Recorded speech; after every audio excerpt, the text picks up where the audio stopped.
Hi friends, it's Taylor. Welcome back to the channel where I share my financial journey to debt freedom.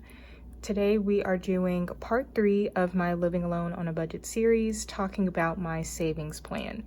And just like last video, since we're going to be going into a lot of details, I suggest that you get comfy, get a drink, get a blanket, and sit down and watch me brainstorm my savings plan. So in part 1 of this series, we created my budget and savings categories. In part 2, we did my bank account mapping and also my paycheck breakdown. And today we're going to be doing the savings plan as I talked about.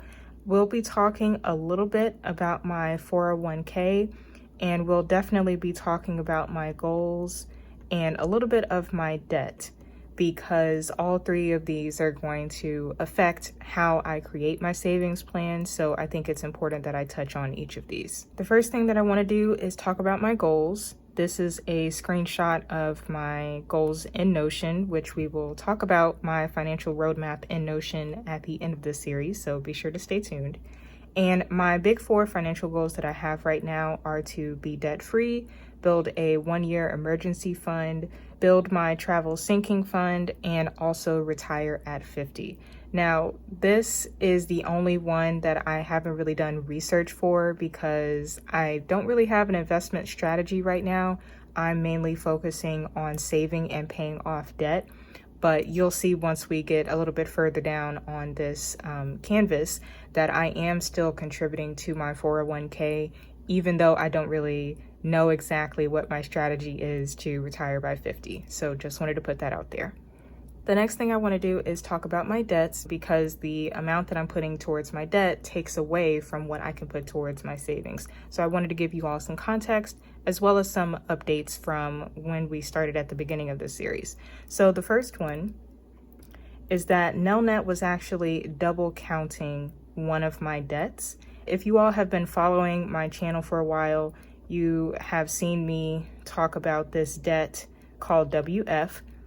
I didn't know that this was part of my Nelnet loans. So after doing some research and talking to some people, they said that once I paid this off, which I will actually pay off next month in September, I just have to send the paperwork to Nelnet to let them know that it was paid off, and that'll get removed. So this means that I am about $2,000 to $3,000 less in debt than I actually thought I was, which is great news. And I'll be updating that through all of my trackers and stuff, which we'll probably talk about in the next video, which is my debt strategy. But I wanted to give you all that update, so that's amazing. And now that I have this situation going on, the next debt that I'm going to focus on is my Affirm loan, which is the couch that I got for my new place. Now, in case some of you don't realize how Affirm works, your projected interest is calculated when you take the loan out. So I cannot remember the exact cost of my couch, but I think it was $1,500. And then what they do is add the interest rate of 30% on top of that. And then that gives me the total loan of, I think, $2,800. And my minimum payments right now is $60 a month. So the good thing about this is that because the projected interest is already calculated inside your portal and things like that, I won't necessarily lose more money by continuing to pay the minimum payments every month. But on the opposite side of that, there is an incentive to pay it off early, because when you do, this projected total that you would have to pay decreases. So if I start putting, I don't know, like an extra $100 a month towards this, my projected total that I have to pay might go down to $2,000, so on and so forth. If I can help my situation by not putting as much towards this couch as the original price, that's more money that I can put towards my debt. So this is the one that I'm going to focus on next.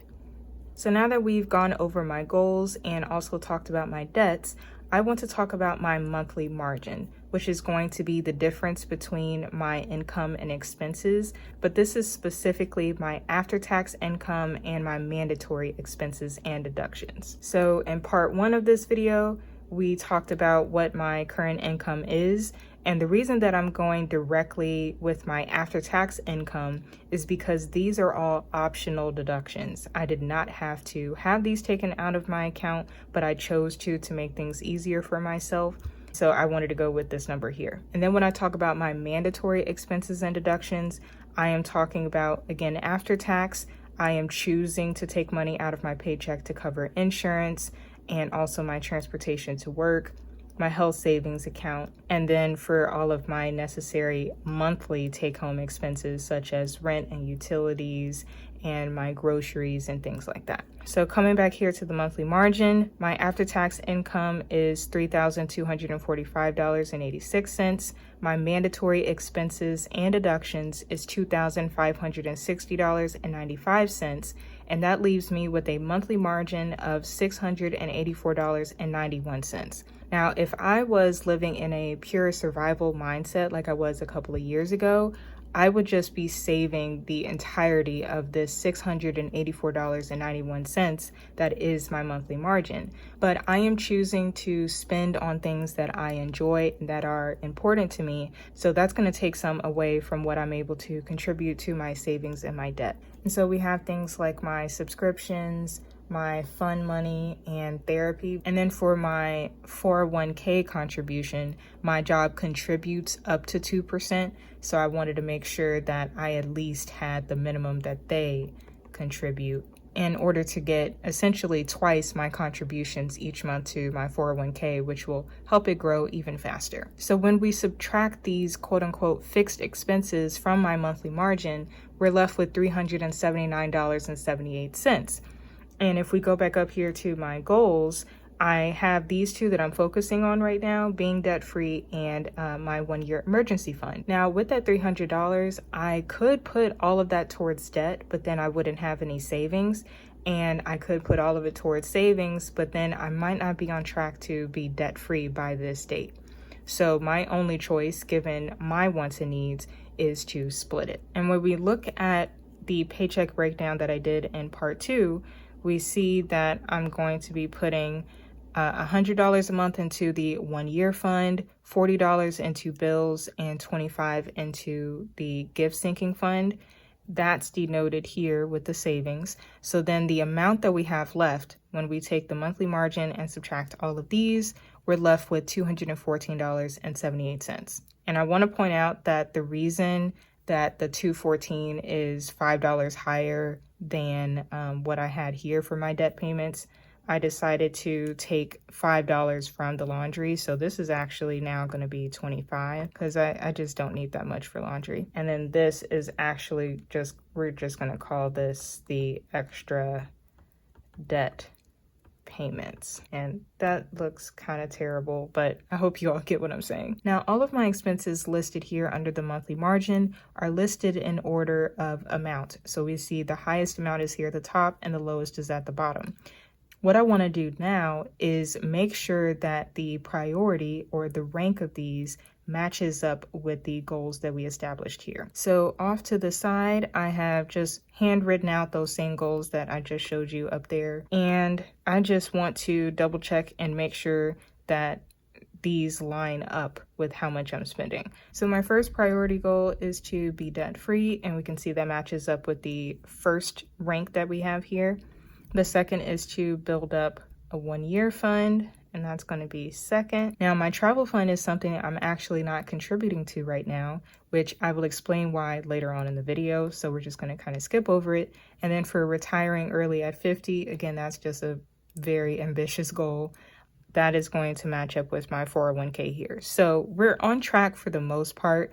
My number one goal is to be debt free, so I'm happy that that's at the top of the list, exactly the way that I planned. So now that I've talked about my goals as well as my monthly margin and how much I want to put towards my goals, I want to talk about how I'm actually saving that and why I'm choosing digital, or I guess I should specify high yield savings accounts as opposed to cash savings.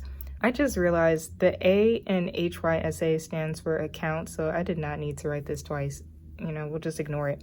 But high yield savings accounts actually provide you interest, which is something you cannot do when you store cash in your mattress, for example, or put it in cash envelopes.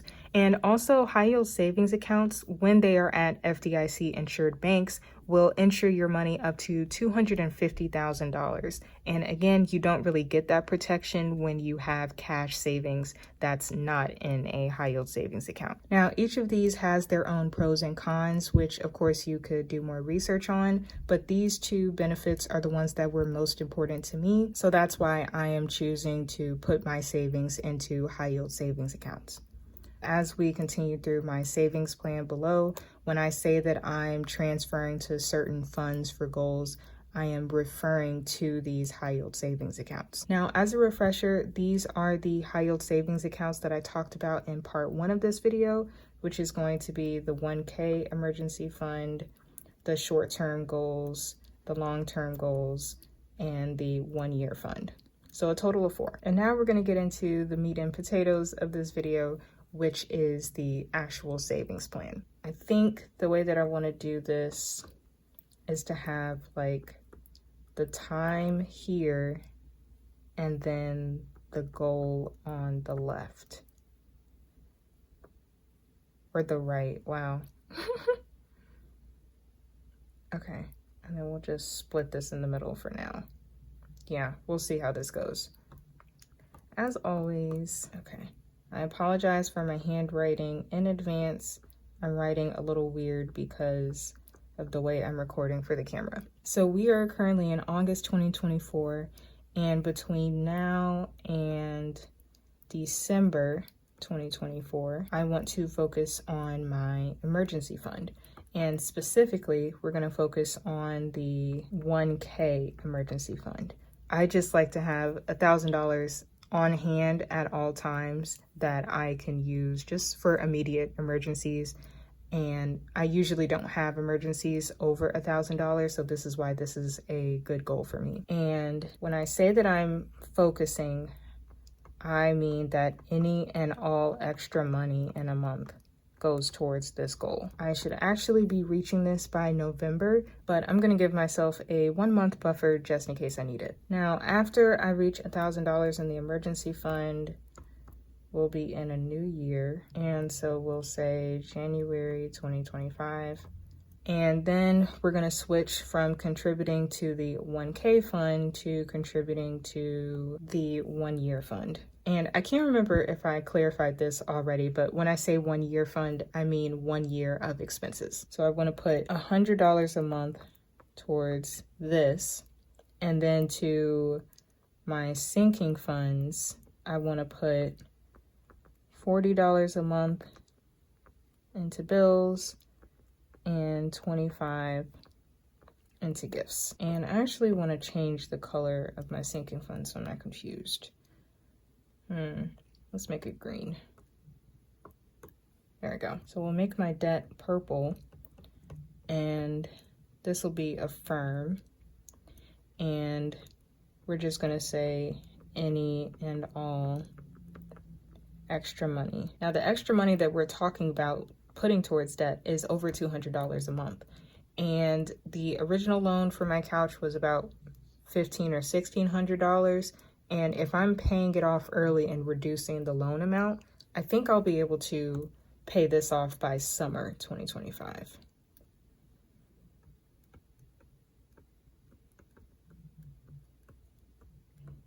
Before summer would actually be great. But again, I want to give myself some wiggle room just in case things pop up like they normally do. And I'm gonna separate these two sections, I think, so I don't get confused again. After my couch is paid off, which is the highest interest debt, I'm gonna continue these savings that I'm doing here. So let's copy and paste this here.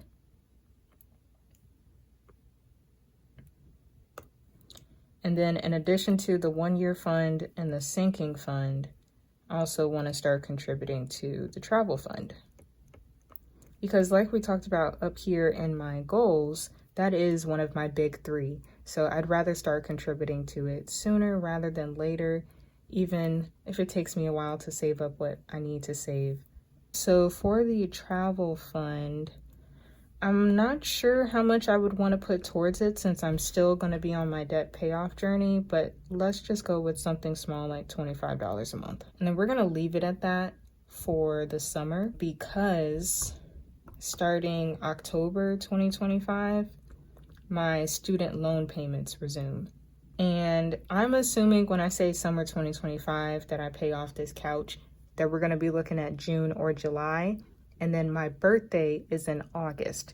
So I think that for the approximately 3 months that I have before my student loan payments resume, I'm just going to enjoy my birthday in the summer. And that'll be a nice little mental break because burnout is real when you are constantly stuck in the mindset of wanting to pay off debt and save.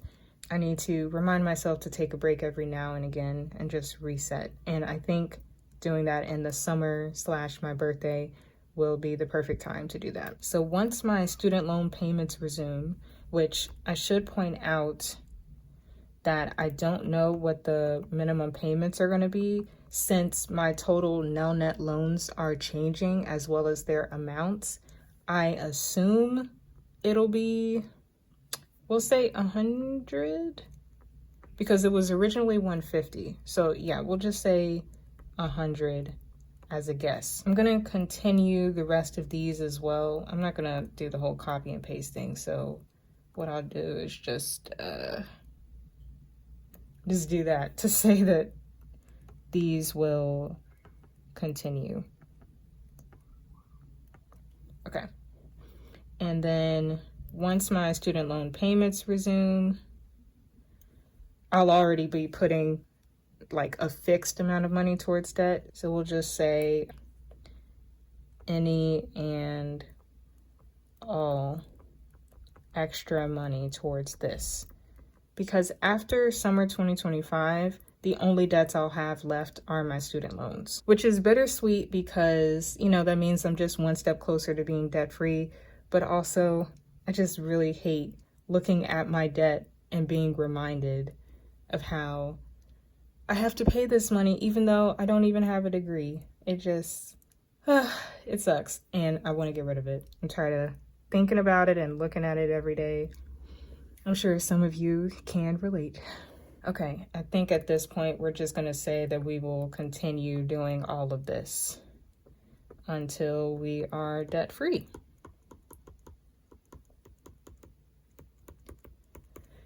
And then I'll be able to fully focus all of my monthly margin into my savings and my 401k, and also any other investment things that I discovered. Because as I said, I'm not really well versed when it comes to retirement. I just know that I need to contribute something.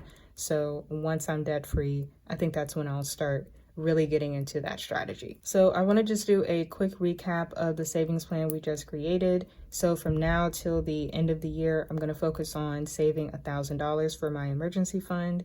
Then starting in January, I will switch over to the 1 year fund, put $100 a month into that, $65 into my sinking funds, and then aggressively paying off debt. And then between summer and October of next year, I will continue saving, but I'll also start contributing to the travel fund and just kind of relax for the summer. And then October of next year, my student loans resume. And in addition to my minimum payments, I'll also start aggressively putting any and all extra money in a month towards this debt until I'm debt free. And then I can purely focus on savings and retirement. Now, I was originally going to show you all my setup in Google Sheets, but I'm still working on it. And I think it would be best if I just showed you all at the end of the series what each of these parts that we're working on looks like in the actual spreadsheet, instead of jumping back and forth between OneNote and Google Sheets. But maybe you all have a different opinion. So if you would still like to see all of this in Google Sheets, even though I'm not done building everything out, let me know and I'll probably just readjust and try to put it in the series somehow. But that's all that I have for today's video on my savings plan. At this point, we have covered 3 parts of the series, and we still have a couple more to go. And the next video is going to be my debt strategy, which I did talk about a little bit in this video since it affected my savings, but we'll be going into a more detailed debt strategy in that video. So be sure to subscribe and hit the bell so you know when the next part comes out. And also leave a comment down below if you have any questions about today or any other parts, or if there's something you would specifically love for me to talk about in my debt strategy. Thank you all so much for watching. I hope you enjoyed, and I will see you in the next one.